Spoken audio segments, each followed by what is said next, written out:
Hey, thanks for tuning in for another episode of ReMinders. Now that I've got the intro episodes through, we can get to the good stuff.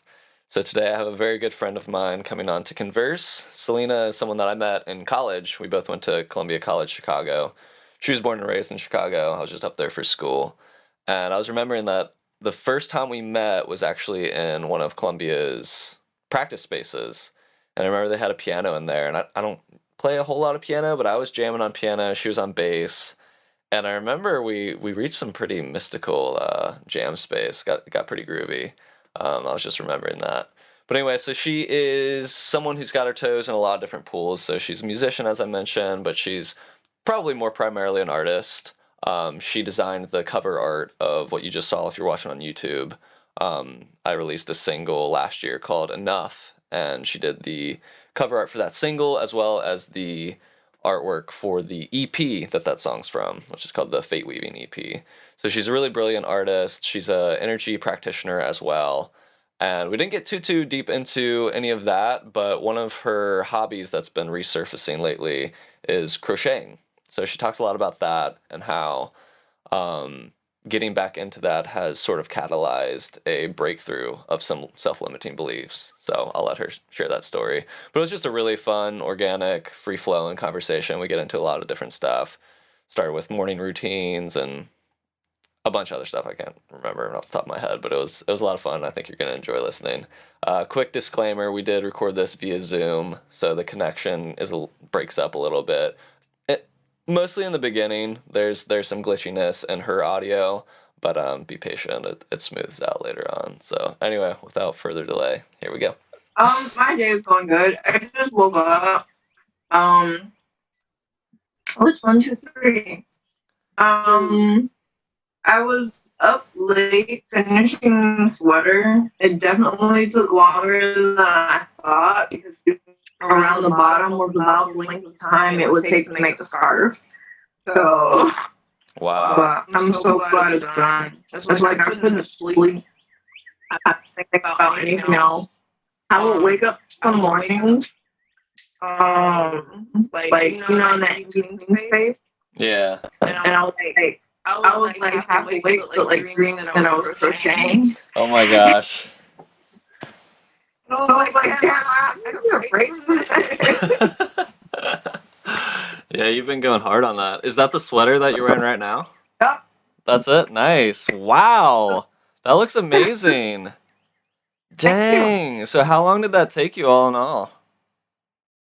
I kind of wasn't keeping track, but I started on it, I think it was last Monday, and I worked on it like every other day in at least 6-hour chunks. I think the most I worked some days was like 8 hours. Wow. Dang. Sounds like at least like a part-time job week. That's awesome. It looks great. Holy crap. Yeah, I mean, I've seen the scarves and those look amazing too, but like you got arms and a neck and like it's all proportional and stuff. That's awesome. Heck I yeah. wanted to I found like this really fancy pattern, and I was like, okay, I'm gonna go hard or go home because I want my first sweater to be like super dope. Yeah, got you. Well, nailed it. Mission accomplished. What's going on with your sleep schedule? Just is it mostly just been because you've been working on the Like sweaters? crocheting mostly, but also I've noticed the last few days I've really been hitting this sort of like this vein of really mystical in between space, like before the sunrise. Mm, And it's been really nice to feel that because I feel like I used to have a lot of days like that, but I haven't felt it in a long time. got And you. so I'm kind of like almost like excited to be up ridiculously late because of that sort of feel. Because I feel like the veil is thin. Yeah, totally. I don't remember where I heard this from, but there was a small window of time where I was hearing like a lot of synchronicities around exactly what you're talking about, like 4 a.m. That there's some sort of like mystical window, like you said, maybe the veil is thinner type of energy. And also just like literally knowing that like most of your town or city or country is Sleep. asleep, you know? So that's kind of cool in and of itself. But yeah. Do you There's ever, um, that energy encompassing you from other people. right, yeah, kind of a pause from the collective psychic energy that's buzzing at, you know, during the workday, whatever. Do you ever wake up intentionally at that time? Do you wake up super early or you just always stay up super late? Let's slow down for a second because you've been asking me lots of really good questions. But how are you doing today? Okay. All right, I'm doing pretty good. I mean, I knew that we were gonna do this call, so I was trying not to stay up too late last night. I was like, 11 o'clock. I can be up and running by 11. Definitely awake, but like, I was thinking, I know that's 10 o'clock your time. I'll definitely be awake by 10 or 11 for sure, but like having my body actually warmed up and like my voice warmed up, maybe not hmm, so much. So it's been chill. I worked on some stuff and took some time outside in the sun before hopping on the call and stuff like that. My morning routine isn't too robust these days, but I'm pretty I'm in a good space with it. I make sure I get my water and hydrate myself with a couple glasses of water. And I've been doing apple cider vinegar water. After a good glass of just pure water, I'll do another glass of diluted with ACV. hmm. And I'm out of lemons, but I've been getting back on the drinking lemon juice kick. That I used to do that all the time, and I took like probably 2 years or more off of that routine. I'm sure you remember when I was living in Price What do you Hill. mean? What's that? You took this off? Oh, like a break. Yeah, Okay. no, I stopped doing the lemon juice in the morning, and I think partially it might have been because I had moved spaces and I was just kind of like out of my routine, and the Yeah. other part of it was that I was getting privy to like the alkaline diet and whatnot, trying to eat anti-inflammatory and Hmm. steering away from acidic foods and stuff like that. And I read that, lemon is obviously an acidic citrus fruit, but I recently heard, so I was like, oh yeah, maybe I shouldn't be like pumping myself with like an The way the body processes it ex- isn't acidic. exactly, Yeah. exactly. That's what I was about to say. But I just found that out recently that it Hmm. does metabolize as alkaline. Um, but I think it's probably still a good idea to like drink water before, putting such, because it is acidic going in, but you metabolize it and it becomes alkaline. So, I mean, there's tons of health benefits. Even if it was acidic, there is tons of health benefits. Bunch of vitamin C, other stuff that I don't understand because I'm not a scientist. But yeah, so I've gotten back on that habit and try to do like a little bit of stretching and stuff. But yeah, like I said, that's about it. It's interesting how we hear so many different things about like the things we do and eat or whatever. Yeah, so true. And like based on that information, like we change and maybe we hear something else and we change back and we change again. Yeah, And totally. I've been thinking about that a little bit lately because um I follow this woman who I worked with in New York and she's a dietitian, but she like has this niche where she focuses on intuitive eating. And I just I really like that she focuses instead of like what you're eating and where it's coming from and stuff, because that can get really stressful when you're trying to nourish yourself.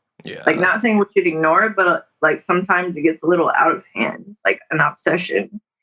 Um, but anyway, she emphasizes the importance of like really being present and feeling into your body's responses to what you're eating and to what you're craving. Mm-hmm. And I've found her channel really helpful, and it's really, I think, important to be honest with ourselves about how the things that we're eating are making us feel, and like not to feel guilty or anything, but like to just take a note of it, to have a deeper awareness, because I think a lot of times we eat stuff because we feel like we should, but like it doesn't actually feel right, you know? Or, it could feel right day one, but then if you get obsessive about it, then it's like, hey, you still need to eat the rainbow. Like, we need variety in our diet, But And just the mental aspect of it, which I think is mostly your point, is like if we create the should around it, and then we're putting like obligatory energy into what we're nourishing ourselves with or trying to nourish ourselves with. But I immediately thought of one of the first things that I had heard when I was getting into, more conscious eating journey, I'll say, which is a really pompous way of saying just mentally getting privy onto, what's healthy for us to be eating, because I was eating a bunch of junk and, finding myself compulsively eating stuff that I knew wasn't good for me. So in college, I read a book by Dr. Andrew Weil. I'm trying to remember which one it was. I know one of my professors gave me one of his books called Spontaneous Healing, but that's not the one Mhm. I'm referring to. I can't remember what it was called. But he was talking about. Are you familiar with Dr. Weil? Mm-mm. So he's pretty cool because he's truly a hybrid between like a MD and a naturopathic doctor. He studied both Eastern and Western approaches to medicine, so he has a pretty cool perspective, unique to at the least. But in this subject, he was talking about how it's not about finding out what the right foods or wrong foods are. It's really about what you're getting at. He was saying, trust your senses. Like, trust your intuition when it comes to, like, are you attracted to this particular food?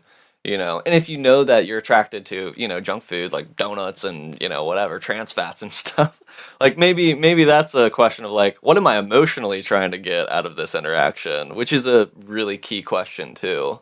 But, just on the pure like nourishment side of things, like trust your senses. Does it smell good? Does it taste rewarding? Medicine for one person isn't necessarily medicine for another person at the same time. And it goes back to we need different things at different Right. times. Another thing too, I think that's really important. Like, is it just like good for somebody else, or is it really good for you? The person who wrote the article about how great it is has a totally different system from Yeah, you, and they absolutely. explore different aspects of that food or that product or whatever. Hmm. Yeah, I think of it as like somewhat of like the growing pains of the human species becoming such a global community, because Yeah. yeah, we all like biologically grew up in different contexts, and that's what's so amazing about the human body is that we're so adaptive, so we can make basically anything work. But now we have this smorgasbord of options, and it's just like, I mean, there's a ton of components to this conversation. Soil health and all that stuff too, and obviously processed food being probably the most available, but maybe the least nutritious of our options. But yeah, so I think it's one of those things that we try to lean into science to give us the answers to the mystery, but figuring out a solution for one context doesn't mean it's going to work in every context. And Hmm. I feel like that's why the nutritionist conversation changes every couple years. First it was fats are What? bad, then it was carbs are bad, fats are good, and all this stuff. It used to be sugar is energy, eat tablespoon sugar like it's just good for you, it's just energy. It's like whoa, whoa, whoa, whoa. So we're learning. I notice how this information, how we get so much different information and it kind of goes back and forth about food, like we were talking about. but I can't help but notice how it ties into like the bigger age of information thing going on, where in a lot of circles, and I know we've talked about this too, is that people are starting to realize that there's so much information that they do have to go inward in Mm-hmm. order to have some clarity. I think people are Absolutely. starting to realize it's like, oh my gosh, all this external stuff is always back and forth. This thing one Right. day and then thing the next, and like we're running around That pendulum confused. swing. Yeah, absolutely. And I think it's really a call to go within in many cases. Yeah, you already know I absolutely agree with you. And I do feel like that's really a huge motivation for this podcast and a lot of the work that I do in general, to use the tools we have, the internet, and online communication, and use these tools to remind people to like flip our focus every now and again. Because while you're right, I don't know that too many people are naturally finding that solution. A lot of people are, myself included, to a large extent.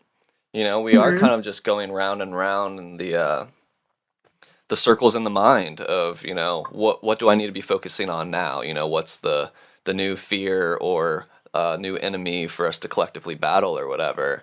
And it's Right. just like, we need spokespeople for the to re-script that idea and to present the idea that the battles we need to be overcoming are truly internal battles first and foremost. You know, Mm-hmm.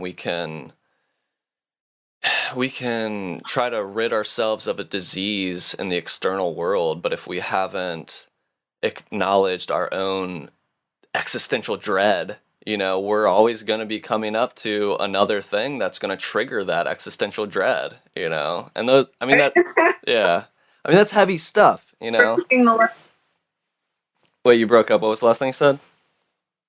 I said we keep repeating the lesson. Yeah, yeah, exactly.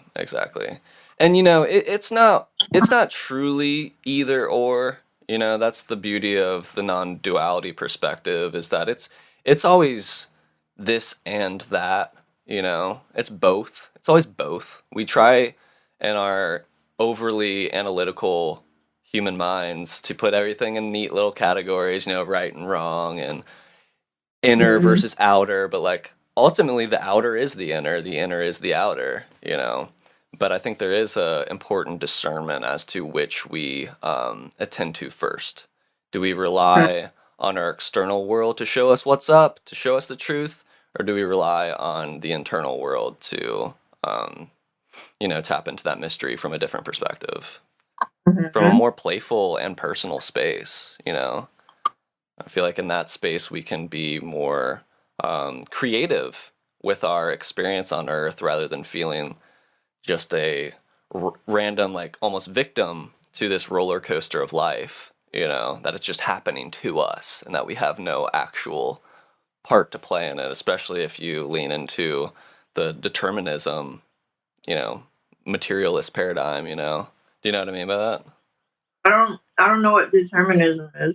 That would be like the opposite of free will. So there's this big conversation about, is it free will? Do we Oh, really? is Yeah. that Yeah. Versus the idea that like the Big Bang happened and everything is just, bowling balls or billiard balls, just, the atoms, the things happening, we're just on the ride. There's nothing we can do about it. We have this perception that we think we're taking these actions and that we're having these thoughts, but like there's even been studies to show that our subconscious brain, our subconscious mind actually makes the decision before we've consciously decided to make a decision. that? I've Yeah. seen that. I wonder if Yeah. you sent that to me like a long time ago. I don't know. I don't know where I heard that. I don't think it was in an article or anything like that, so I'm not sure that it did. But yeah, it is something that I've heard. And who knows? Who knows?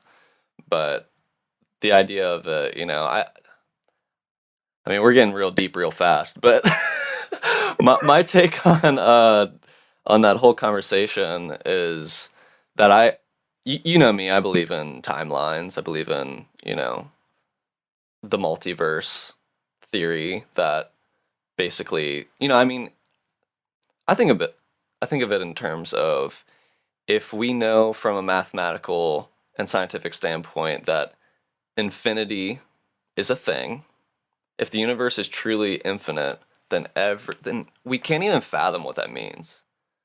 But that would mean that every single possibility, every single one plus infinity is possible. So to me, that's just like, yeah, okay, I could totally see that, like, there are these parallel timelines, and with our thoughts and emotions and actions, we are always currently deciding on an either subconscious level or a conscious level. If we bring it into conscious awareness, we're in every moment deciding which timeline we're aligning ourselves with. Again, based on our thoughts, our feelings, and our actions. Yeah. Yeah. So that's my take on free will. I think that we are freely deciding which determined path we're going to witness and experience, I've been thinking about that a lot lately. Yeah. Like how so? Just as far as like what actions you're taking and stuff like that? A couple nights ago, which was like the first night I started feeling that kind of like really mystical in between space, in between like before the sunrise. Yeah. I was approaching, and these were like between the hours of 2 and 6 a.m. Mm-hmm. And I was listening to some podcasts on repeat. And I don't know if you've heard of the Reality Revolution. No. It's this guy who reads from a whole bunch of different um, books about thought, the way that you think and stuff, and how that contributes to manifestation. And so I was listening to like a few of his podcasts, like I think it was 3 of them, and I listened to those same 3 on repeat a few times. Mm-hmm. And like 2 of them in particular were about how the way that we work, if it's done from a state of willing to provide service instead of trying to get money, it it has a whole different energy and effectiveness. I think I was kind of on a tangent though, but we were talking about. I was thinking about. Tangents are good. I like what you said. I mean, I really resonate with that. Yeah. You were talking about what was the phrase you used? Something reality from that podcast you're listening to? It's called the Reality Revolution Yeah. podcast. That's the name of the podcast. Gotcha. Nice. Yeah, I'd like to check that out. I mean, I really vibe with that idea, though, because it does boil down to intention. And if we truly believe in abundance, like, what are we tapping into that energy for? The energy that there is enough energy, that there's enough to go around, that there's not a scarcity of resources and literal energy. Are we tapping into that so that we can get rich and have more than others, Exactly. Yeah. Or is Those it? were the questions that kind of came up, and one of them in particular. Yeah. Yeah. So I like that a lot. Whereas what you're saying, what I'm taking from that is that with the intention that we are here to serve, we're like consciously participating in that abundance, not to get something from it necessarily, trusting that the giving is the receiving too, but tapping into our role. Okay, if the universe is abundance, what do I have to give? How can I make sure that the people I love are taken care of and feeling abundant and stuff like that? So yeah, I love that. I will do well to tune into that often. That's really what it's about. I actually meant to send you the podcast a couple of days ago. Yeah, I would like to listen to that for sure. So besides that, what other like lessons or reminders are coming up for you in life right now, or just experiences in general? Honestly, I've had a hard time kind of like putting it into words because I haven't been writing as much lately. Mm. But crochet. It's like this really unexpected thing that popped back up in my life a couple months ago. And it actually started with this sweater. I mean not sweater. This is a scarf. It's Yeah. kind of big. So I wear it like a shawl. Nice. Just out of the blue, I was like, I need to crochet. Like I was really stressed out. It was a whole bunch of stuff going on in my life. I was not feeling motivated to do a lot of the things that I was supposed to be doing. Yeah. And I just needed like something to feel productive, and then I felt like I don't know, almost felt like I needed to have some control over something in my life. And so I pulled out some yarn that I had bought like a couple years ago and never got around to. And like I just started crocheting. And it's been years since I've like seriously crocheted. I actually learned to crochet in fifth grade, and that was probably the most I ever did. um,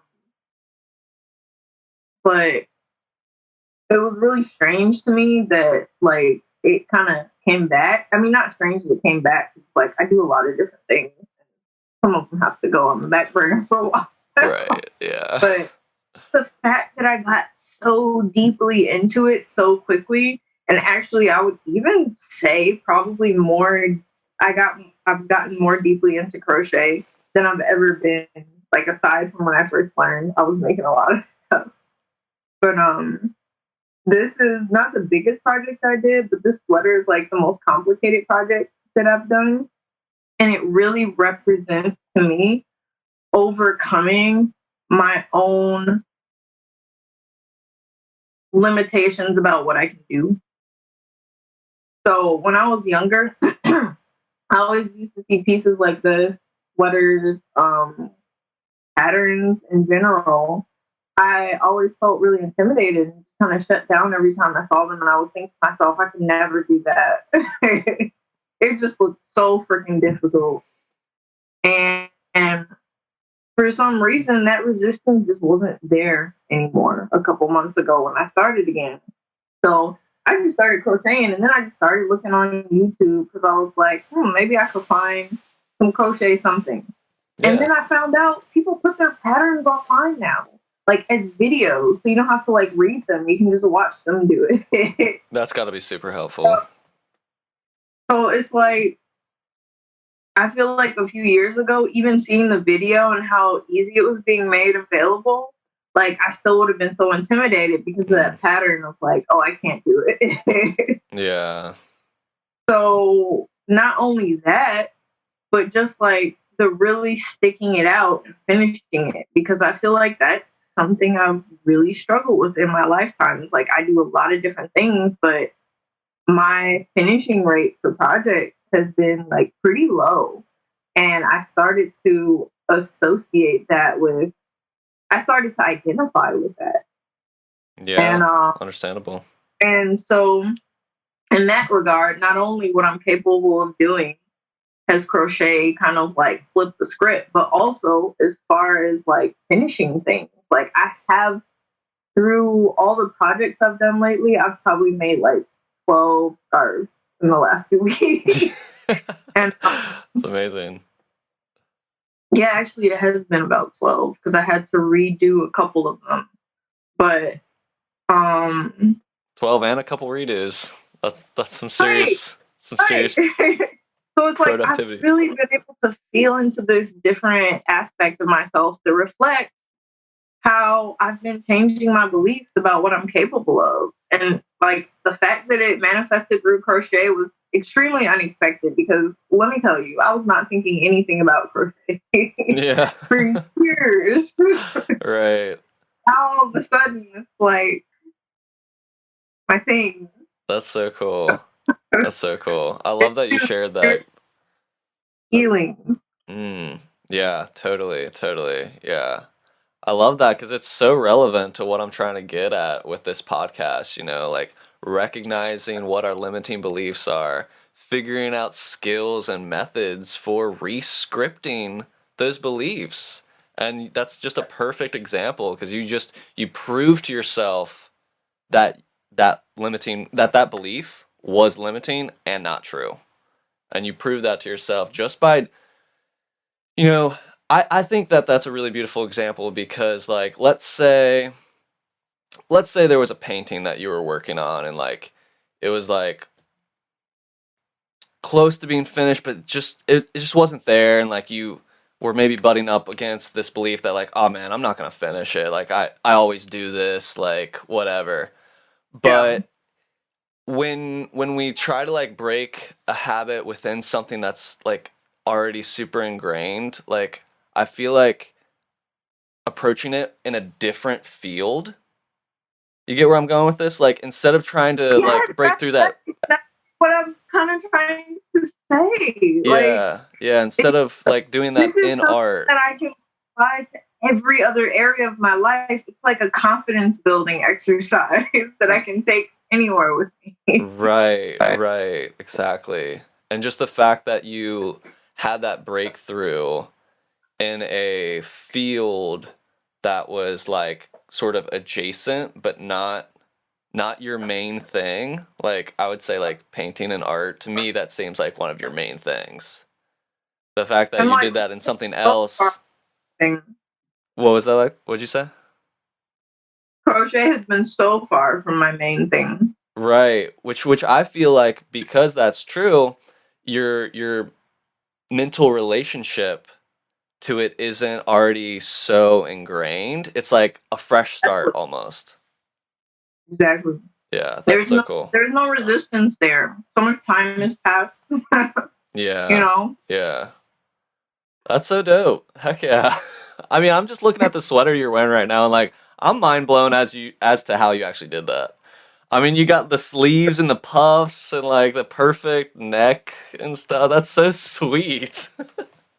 Go you. That's awesome.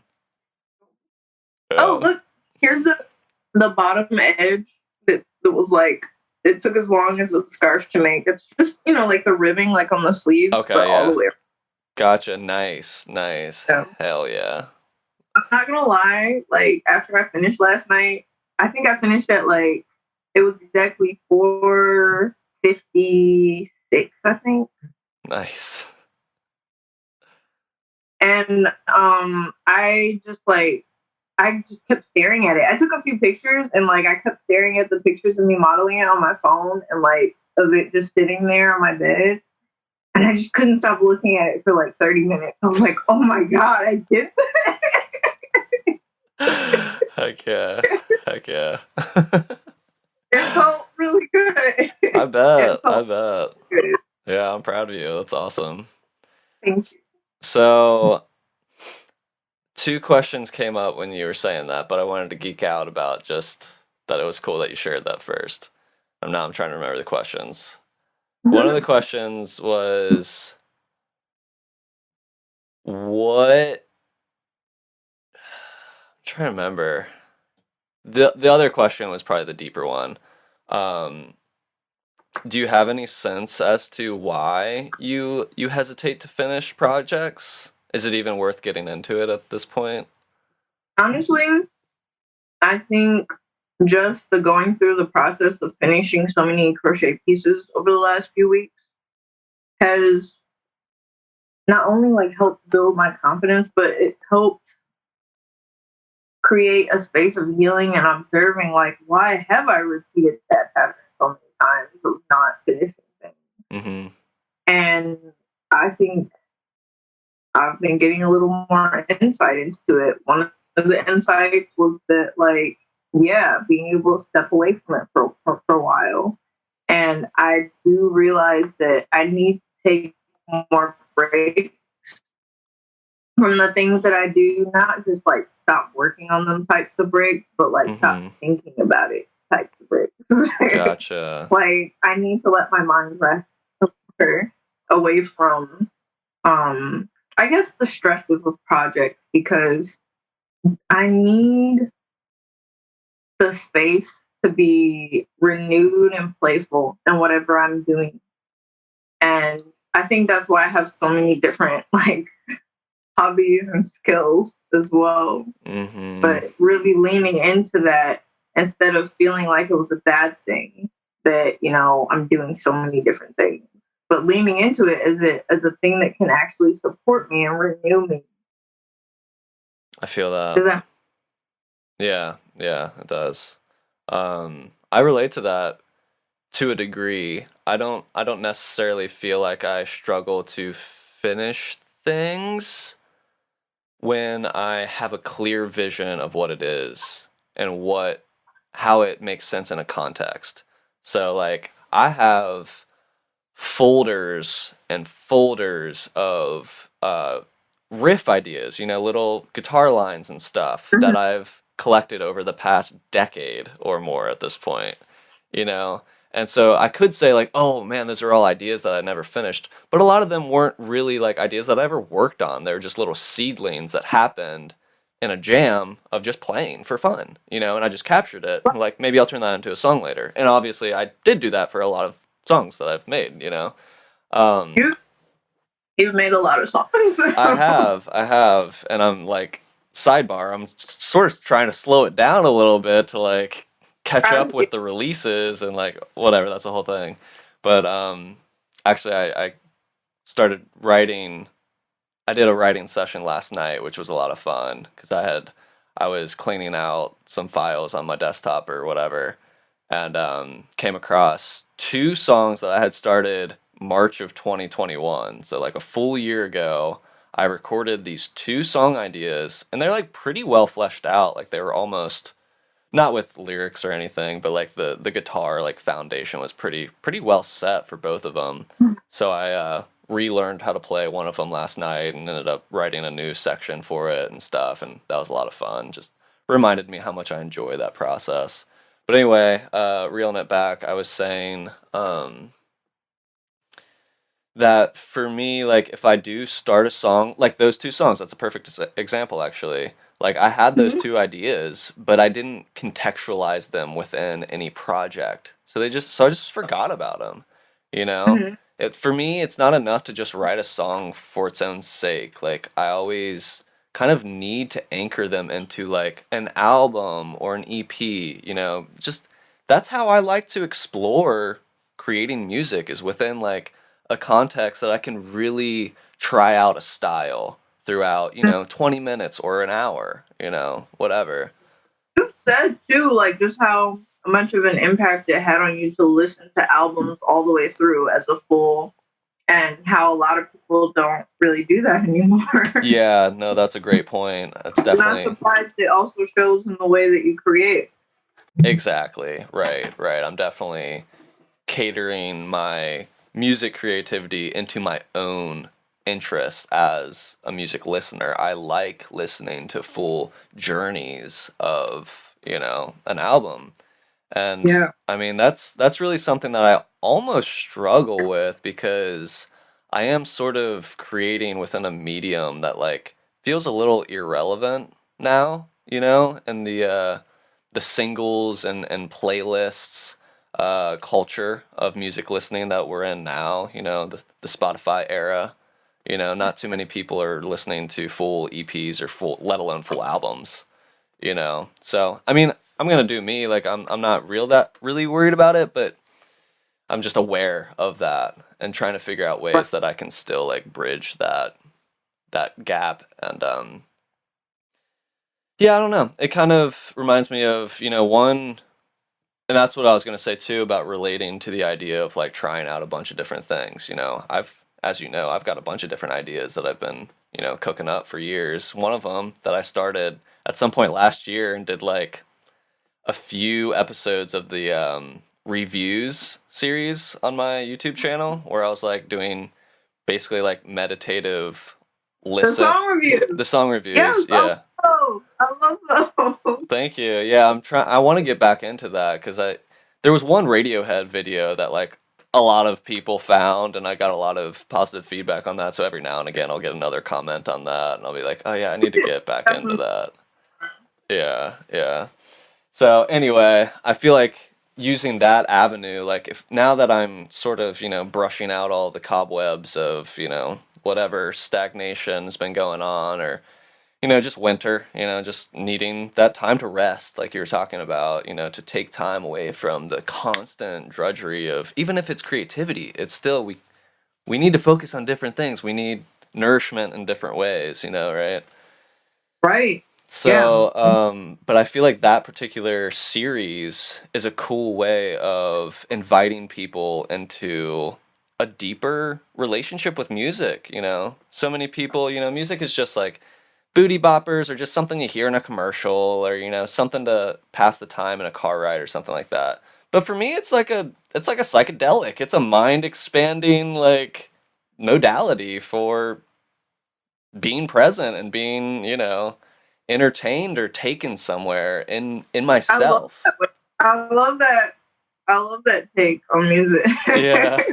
I mean, I had never put it into words anything like that before, but it does resonate. I've never put it in those terms either. But yeah, I mean that is kind of what it's been for me. It's been, you know, meditative medicine. I mean, of course there's a shadow side to everything too, right? Like I have noticed that, I have certain emotions attached to certain bands or songs, that maybe remind me of being in, lower aspects of my life or whatever.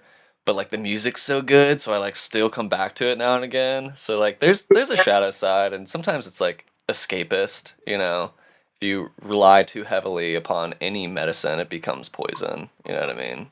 Yeah. And every music is also a vibration. And Yeah. like for us personally, because of our experience, like it carries the energy of what we were doing at that part of our life. Like especially if we weren't intentional about the association. Absolutely. Absolutely. Yeah, before you even create that association, to your point, all music has its own vibration. It has its mood, and it's like, what mood do I want to be tapping into? And I feel like when we're younger, we're going through that teenage angst phase or whatever, we might tap into like some punk or metal or like, something that's just like, all right, let's just, whatever.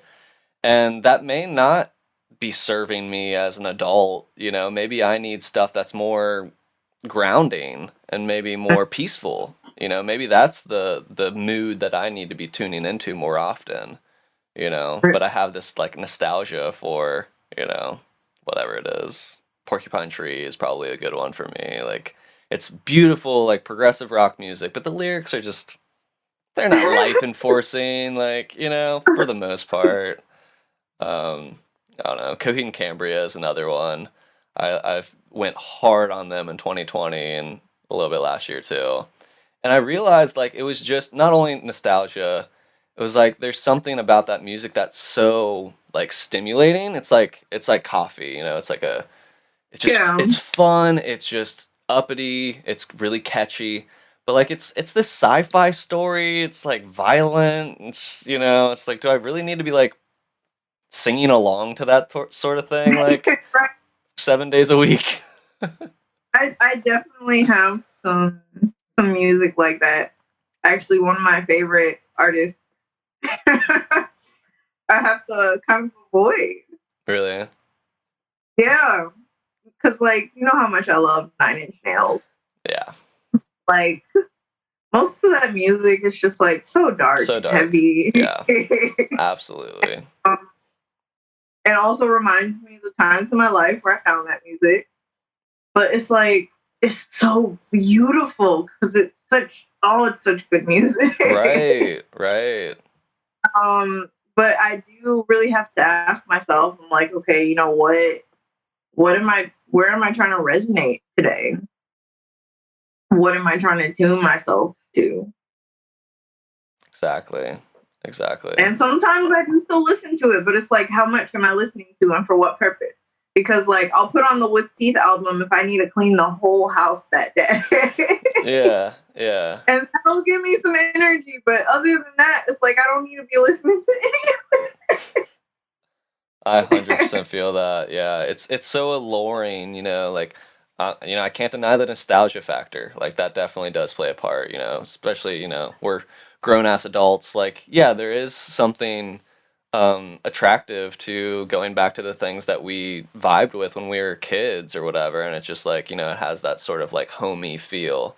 But also, you and I happen to be into like really good music as young people. So it's like, damn, this stuff was actually really well made. It's melodic, What? it's beautiful, you know? But yeah. To your point though, I mean, I think that's like really wise to be able to have that level of discernment, every day asking ourselves like what do I want to be tuning in today? And is it just autopilot? Am I just putting on, anathema because I listened to it yesterday and that's just what I listen to when I'm taking a shower or whatever? Like I got into a big phase of doing that. I'm just like, I don't know that that's the vibe I need to be cleansing myself with every single day. So, yeah. Right. Being Like the intuitive eating. It's like mhm. you are a different person every day. So it's like what worked for you one day is not gonna work for you next week, maybe. Totally. Oh, Totally. that's like a whole other layer to that. I'm just realizing like it's not just you're different from other people, but it's like you're different from your past selves. Oh man. And you're changed constantly. That's why we have to be so aware. Wow. Yes, yes. Man, this is yeah. That's like such a depth of mindfulness. We usually talk about mindfulness as being simply being present in the moment, letting our mind be full so that our attention can be in our body and in the present moment. But what you're talking about is a level of mindfulness that goes beyond that. It's like being so deeply aware of where we're at in a particular moment to be like, what do I need? Like, who am I today? I don't have to be the same person I was yesterday, let alone an hour ago. Right. Allowing ourselves to shift in that way, that is some serious like Zen ninja stuff. And it's That's like it's mindfulness as a lifestyle, I guess, as a way of being. absolutely. Yeah, I love that. I love that so much. That's so good. Yeah. I mean, it's so relevant to where I'm at in my life right now too. I've been thinking a lot about, forgiveness and letting go of past versions of myself and, it's an actual grieving process to be able to say goodbye to the persons that we've habitually inhabited and embodied in our experience. We become Right. addicted to it in a certain sense, to that identity. And that's exactly kind of what you were talking about with like belief systems or having, self beliefs that are perhaps limiting, if we're telling ourselves, oh, that's just how I am. That's just who I am. Well, you're choosing that, you're choosing to remember that that's how you are. Right. You could grieve it, you could forget it, you could mourn it, you could go on, but it's a process, and I don't mean to say that it is that easy because it's not. Right.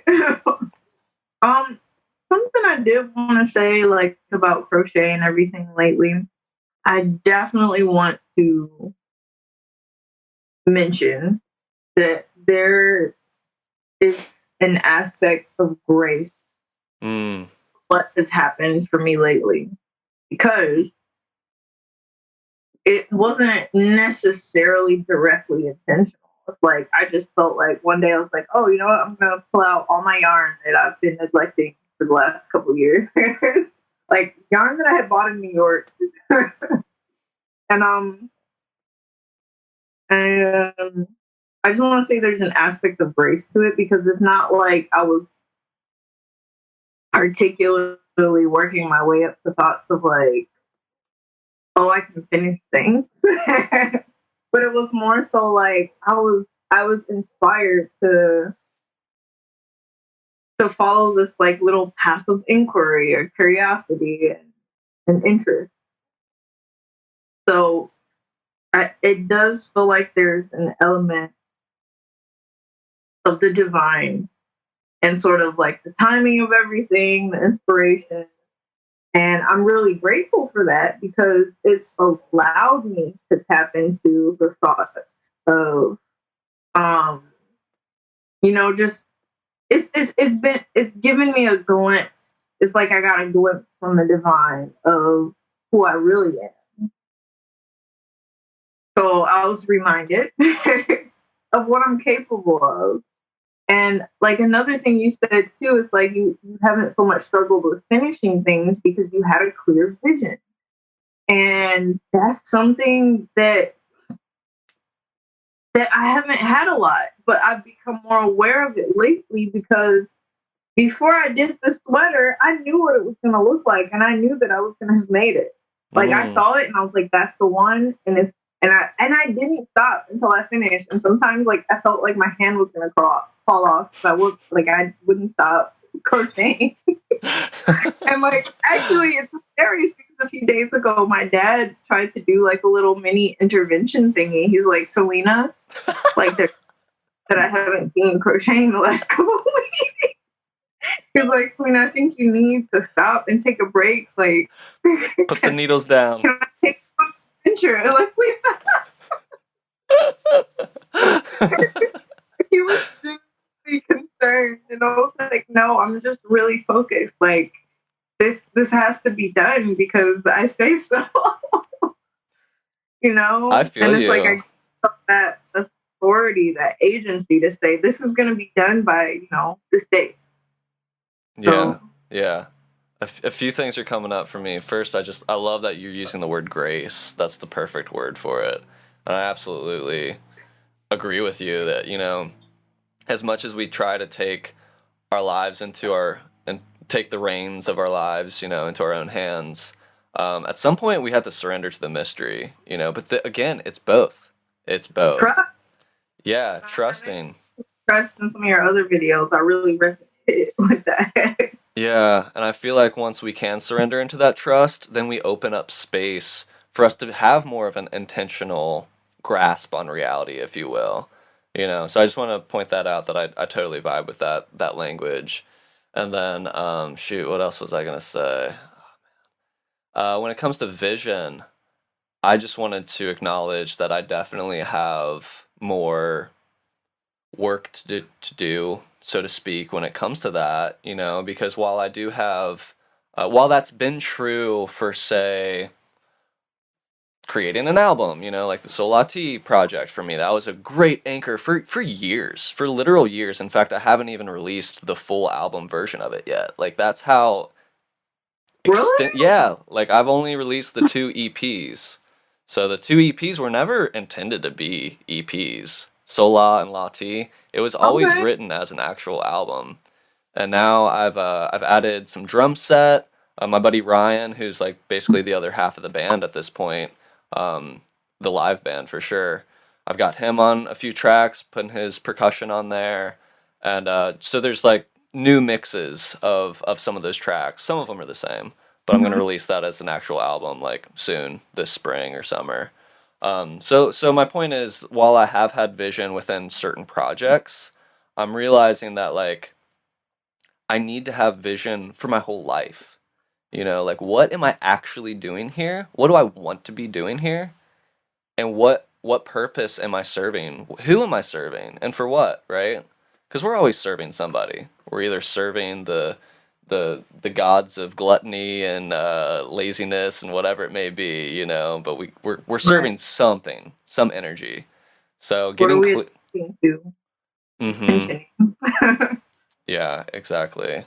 So I just wanted to point that out because like for me it's easy for writing an album or whatever, but like for my business, what am I with this channel and like resounding source in general, I've lost a lot of vision for that in the last couple years as the world's been changing and stuff like that.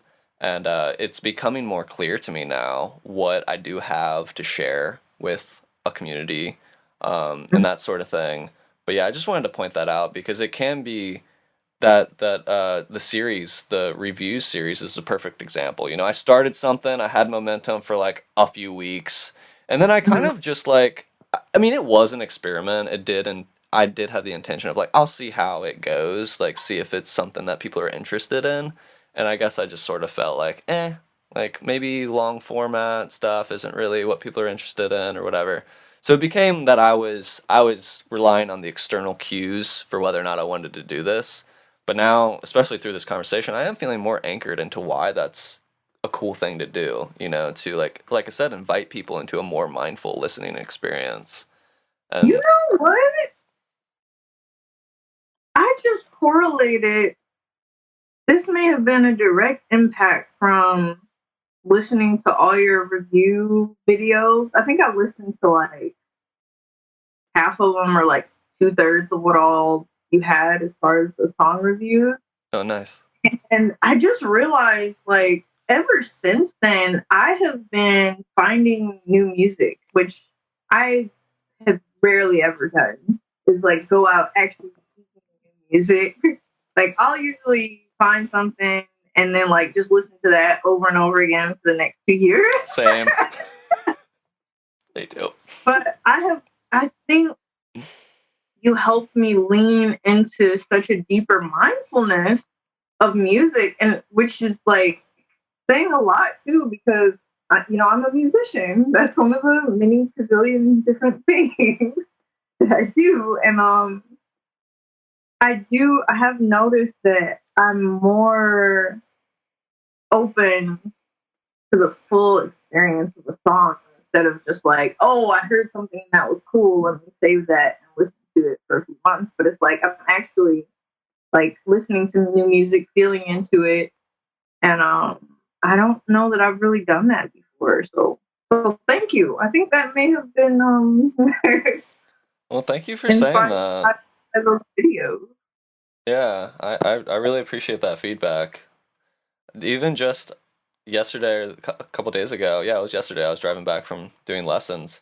For whatever reason, oh, a Radiohead song came on a playlist that I was listening to, and it made me think about that I did the review for what song was that? Weird Weird. Fishes. Yeah. I Uh, love that song. yeah. And I was thinking about it. I was like, you know what? Like, as sort of lame as it is to get caught up in the numbers of social media and online stuff, like, whatever. But I was thinking about, I was like, you know what? Like, that video reached like almost 3,000 people. Like, if I had played a show or done that live in front of 3,000 people, like, that's a big deal. Like, Right, right. even if half of them didn't finish the video or half of them were like, oh, this fucking hippie or whatever, like, whatever.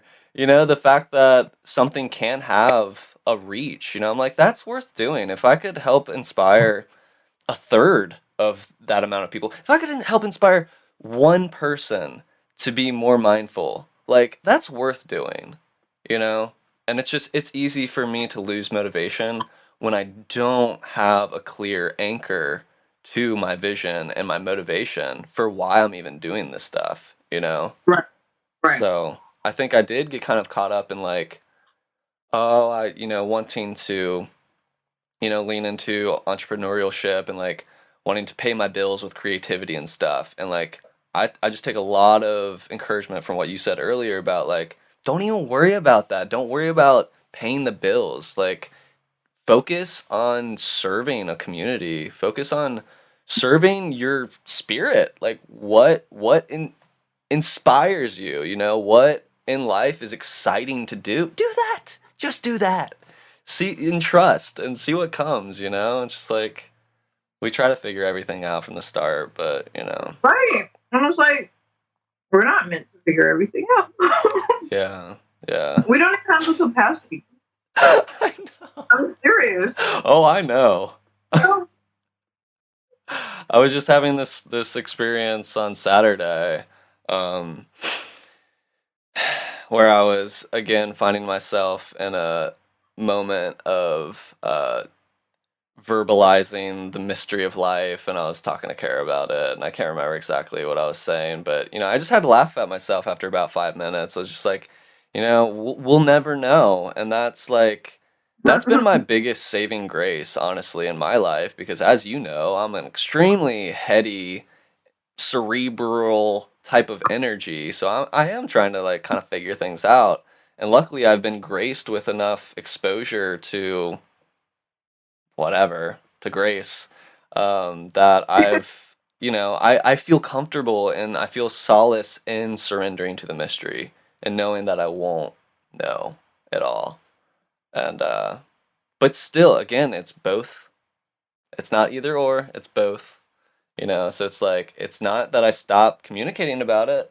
It's not that I stop trying to embrace the mystery or embrace understanding, and a Mhm. deeper orientation into the moment, you know. It's just that I'm not doing it from a place of I have to figure this out, like Right. Right. No, you're right. It is a balance. It's like obviously there's things we have to figure out, yeah, but don't be like figuring things out so much that you don't have trust in the flow of life and the importance of the flow. absolutely. And acknowledging that like we're pretty small and we have a pretty small capacity for understanding the enormity of the mysteries of the universe. Exactly. Which Yeah. is why we're here, is because of those mysteries. So Mhm. it's like we have to incorporate them into our life, at least through awareness, acknowledging. Absolutely. Yeah. And that's part of the beauty of community too, is, me relaxing my desperation to figure it all out for myself, maybe that will open me up to a humbleness, a humility to learn from other people who have access to different information that I don't have. But if I never open up the conversation because I'm trying to figure it all out for myself, you know, then that's creating a limitation, and on the other side of that coin is like, if I don't share what I've explored, again, not from a place of desperation, but from a place of celebration and playfulness, then And I'm robbing other people from access to what I've accessed. And it's not like, oh, I figured this stuff out, check it out. It's like this has helped my life. yeah, I'm a more free person because of what I've been exposed to and what I've exposed in myself. So I feel like the least I can do is have fun conversations about it and etc. yeah. But yeah, I've got to run to this lesson in like 10 minutes, but super appreciate you doing this. This was so much fun. We Thank could you. definitely, yeah, thank you. We could definitely do like a million more of these episodes. Like I would like I'm to down. I would like to do another one like soonish and like have you have a chance to talk about, energy work and like the more etheric stuff that you're into and stuff like that. Yeah, would love to. Yeah. Yeah, Thank cool. you for inviting me. All right, thank you for listening. It was just a really fun conversation with Selena. We could honestly go on for hours and hours, as we have done in the past, and I'm sure she will be a recurring guest for this podcast. So thank you for tuning in. And one thing that I do want to start doing with guests is asking if there's any takeaways from the episode that we want to walk away with. For me, I think the biggest reminder for me was the importance of me anchoring myself via clear vision. When I can have a clear vision of why I'm doing what I'm doing, that really truly grounds me into motivation. Whereas otherwise, I can easily sway from feeling motivated. So there were quite a few. So you might have a different thing that stood out to you, but I would say for me personally, if I could pick one thing to start to implement into my life, it's just to continue to check in with my vision of what am I stepping into and how does that play a part in the grand scheme of what I see my life working towards. So anyway, I appreciate you tuning in. Keep flowing.